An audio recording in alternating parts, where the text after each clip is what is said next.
Hi everyone, welcome to the video. Today I want to talk about the main crochet stitches that you may encounter and what makes each one different.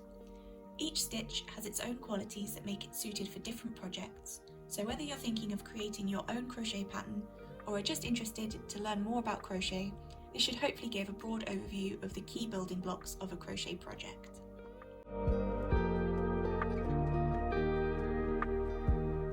So to start off, we have the chain stitch.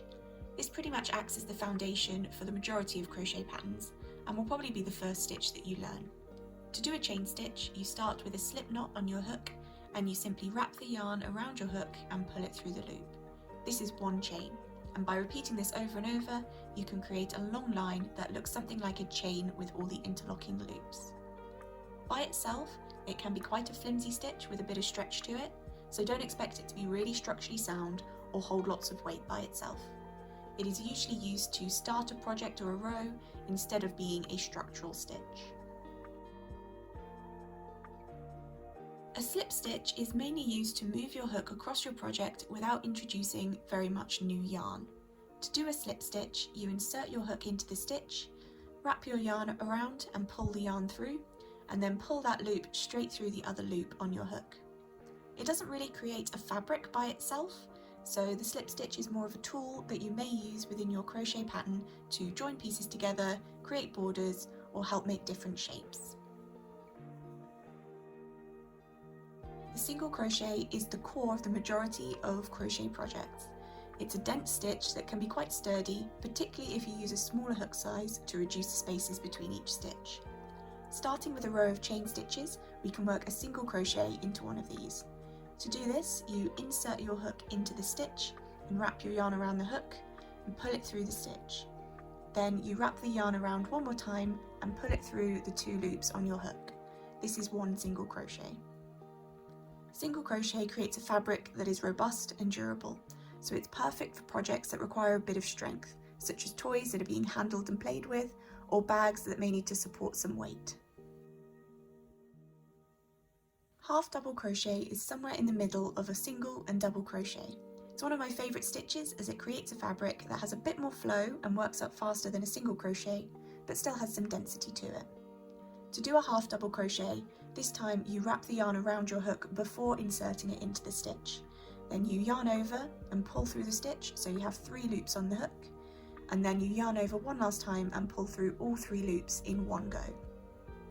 Half double crochet isn't really used as much as single or double crochet, but I think it has a really good role if you think single crochet might be too tight or dense.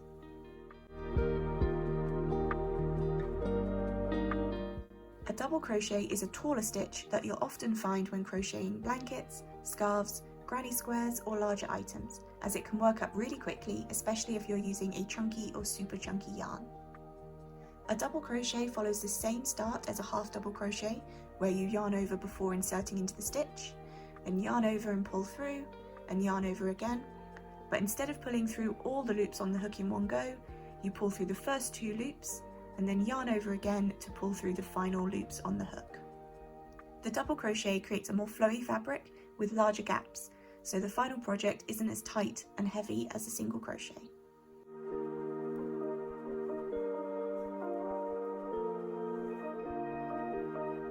Finally, the tallest stitch that you're likely to encounter in beginner projects is the treble crochet.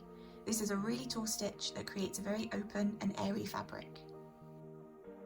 To do a treble crochet, you need to yarn over twice before inserting your hook into the stitch, and then follow the familiar pattern of yarning over and pulling through the stitch, and then yarn over, pull through 2 loops, yarn over again, pull through another 2 loops, and finally yarn over one last time and pull through the final loops on the hook. So there are 3 rounds of yarning over and pulling through 2 loops. To be honest, I've very rarely seen patterns that use treble crochet to create a full project. For the most part, they're used in combination with other stitches to create structural designs with different heights. For example, the petals of this sunflower are made using a combination of double and treble crochet to create the shape of the petal. So just to show you here the difference in height between all the stitches, from shortest to tallest.